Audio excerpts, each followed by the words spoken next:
আমি আছোঁ বৰ্তমান বিশ্বনাথ চাৰিআলিৰ লেহুগাঁও পঞ্চায়তৰ অধীনত এখন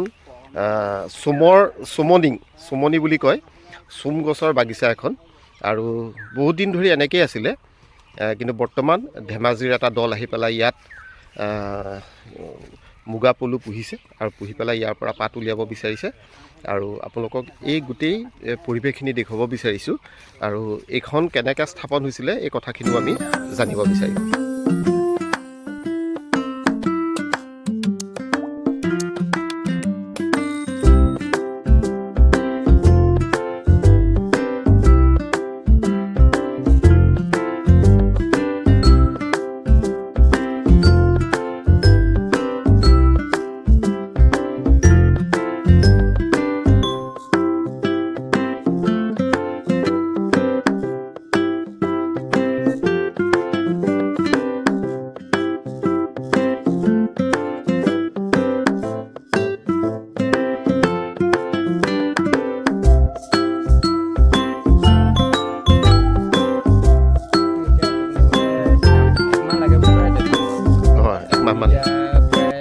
মানত ইয়াৰ পৰা ওলাই যাব পাৰিম।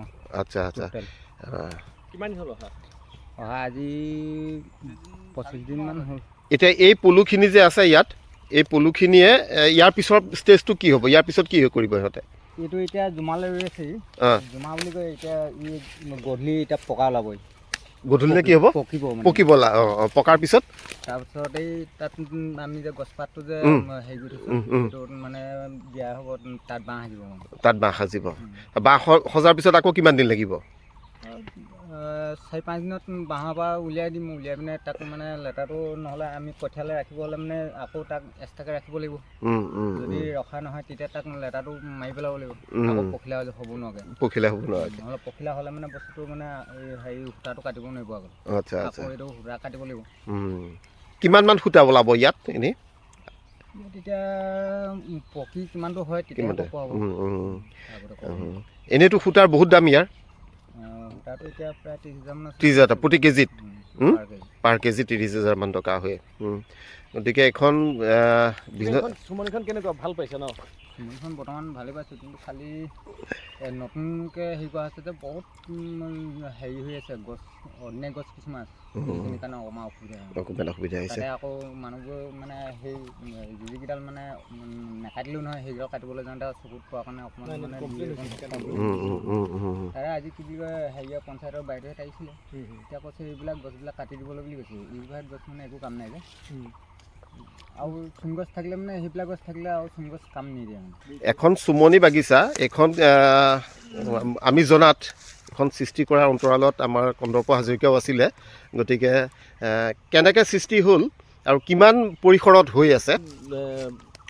2 হেক্টৰতকৈ অলপ বেছি পৰিমাণৰ মাটি আছে। মাটিখিনি আচলতে এনেই পৰিত্যক্ত আছিলে। তাৰপৰা আমি পঞ্চায়ত কৰ্মী আছিলোঁ, 13ৰ পৰা 18 চনলৈকে পঞ্চায়ত সভাপতি আছিলোঁ। তেতিয়া আমি প্লেণ্টেশ্যনৰ কথাটো ভাবি থাকোঁতে এদিন গাঁও সভালৈ আমাৰ ছেৰিকালচাৰ ডিপাৰ্টমেণ্টৰ বিশ্বনাথ চাৰিআলি কন্দৰ্প দাস বুলি এজন বিষয়া আহিছিলে। তেওঁৰ লগত কথা পাতি কৈছে, তেনেকুৱা আছে যদি মই যিটো ডিপাৰ্টমেণ্টত কৰোঁ, চুম গছ ৰুই দিয়া, আৰু চুম গছ ৰুই দিলে মানে যদি কোনোবা ইচ্ছুক মানুহ ওলায়, যদি চুম তেনেকৈ মুগা খেতি কৰে যথেষ্ট লাভৱান হ'ব। মই কৈছোঁ বাৰু ইয়াত মানুহৰ ইমান ইণ্টাৰেষ্ট আছে নাই, এইটো সময়ত দেখা যাব, লগাই দিওঁ দিয়ক। ক'ত পুলি পাম কি কথা এনেকৈ অলপ কথা পাতিলোঁ। তাৰপিছত হোজাইত পোৱা যায় বুলি ক'লে, হোজাইৰ পৰা এইটো পুলি অনা হৈছিলে। আৰু এইটো আমি MGNREGA মানে এইটো বিশ্বনাথ ব্লকত সেই সময়ত এইটোৱেই চাগে প্লেণ্টেশ্যনৰ আটাইতকৈ আজিৰ তাৰিখলৈকে সফল স্কীম। গতিকে 2-4 পুলি মৰিছিলে, এইফালে পানী হৈছিলে, তাক যত্নৰে পানী চানী উলিয়াই দিয়া হ'ল। আৰু এনৰেগাৰ অধীনত আমাৰ এইখনৰ স্থানীয় গাঁৱৰ বুঢ়ীগাঁও, নগাঁও, লেহুগাঁৱৰ মানুহখিনিও খুব উদ্যমৰে গছপুলিখিনি ৰুইছিলে। আৰু ইয়াত ফেঞ্চিং দিয়া হৈছিলে। আৰু ফেঞ্চিংখিনি কেতিয়াবা অলপ আছে কিছুমান ভাল চিন্তা নথকা মানুহ, কেতিয়াবা দাঙি দিয়ে, ছাগলী সোমোৱাই দিয়ে, চৰিবলৈ জেগা নাইকিয়া হ'ল বুলি এনেকৈ। তাৰপিছত কেতিয়াবা গৰু সোমায়, প্ৰায়ে খবৰ দিয়ে আমাক। মোৰ পঞ্চায়তৰ কাৰ্যকাল শেষ হ'ল যদিও খবৰ পালে মানে এটা ইণ্টাৰেষ্ট আছিল কাৰণে মই গুচি আহোঁ। স্কুটিখন লৈ আহি পেলাই মই কেতিয়াবা জব কাৰ্ডৰ মানুহ এজন দুজনকে মাতি সহায় লৈ বাঁহেদি অলপ ভেটি দিওঁ, ক'ৰবাত ফেঞ্চিং ছিগি গ'লে তাঁৰ দি বন্ধাই দিওঁ। তেনেকৈ পুলিখিনি মানে এটা অনুমান এই অফিচাৰজনে কৈছিলে 3-4 বছৰ যেন তেনে কষ্ট কৰি ৰাখি দিলে পাছত ফেঞ্চিঙৰ দৰকাৰ নাই, মানে গৰু ছাগলীয়ে খাবলৈ ঢুকি নোপোৱাকৈ মানে মোটামুটি 5 ফুট 6 ফুটৰ ওখ হৈ যায়। আৰু সেই মৰ্মেই মানে হৈ উঠিল। আৰু মাজে মাজে আহিলে এইফালে চাই খুব ভাল লাগে, সেউজীয়া দেখি অন্য হ'লেও গোটেইখন সেউজীয়া হৈ গ'ল। আৰু তাৰপৰা এইফালে ৰেলতো কিছু লোক আহে ধেমাজিৰ। এতিয়া আপোনালোকে ইয়াত আশ্ৰমখন আপোনালোকে কেনেকৈ গম পালে ইয়াত আছে বুলি? আমি এই কুঁই পুখুৰীৰ পৰা এজনে কানেকশ্যনটো লগাই দিলে। ইয়াত এতিয়া ধেমাজিৰ পৰা এখেতসকল আহিছে আৰু কুঁৱৰীৰ এটা পৰিয়ালেও ইয়াত মানে মুগা খেতি উৎপন্ন কৰিছে।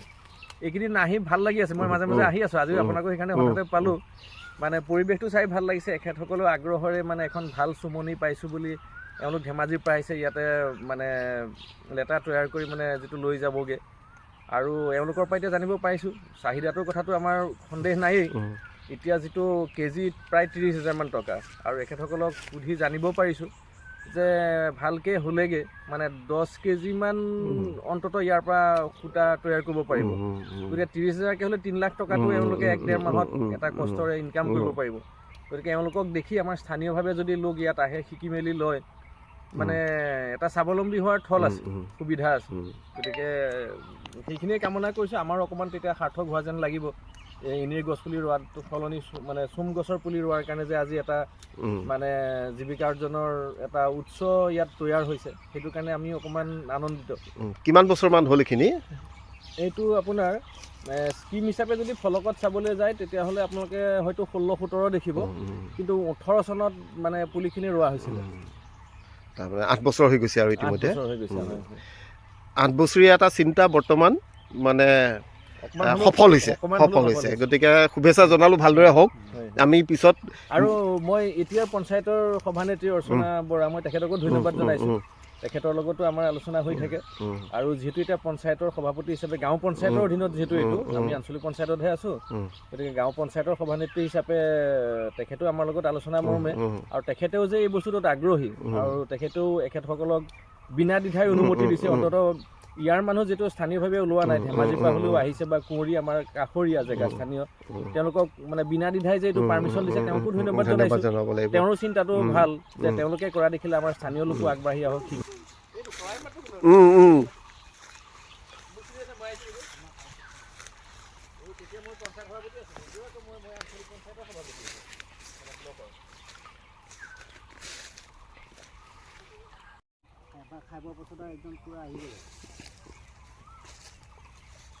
মানুহ এটা হ'লেও লাগি থাকিব লাগিব।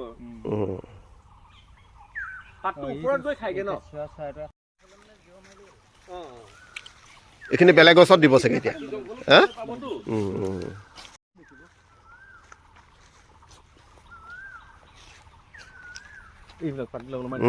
ইয়াতে সেই পিছত পৰিণত হ'লে ইয়ালৈ আনিব চাগে।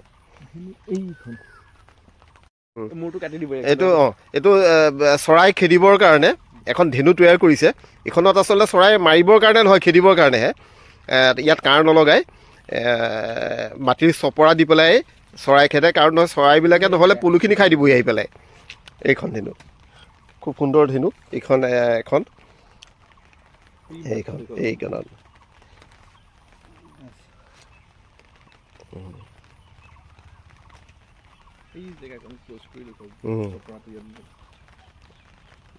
এইকণতে আমাৰ চপৰাটো ইয়াত লগাই পেলাই চৰাইবিলাক খেদে, নহ'লে চৰাইবিলাকে এই যিখিনি আমাৰ মুগা পলু আছে পলুখিনি খাই পেলাব। খেদাৰ কাৰণে এটা ব্যৱস্থা কৰি থৈছে তেওঁলোকে। মাটি চপৰাটো তাত লগাব লাগিব।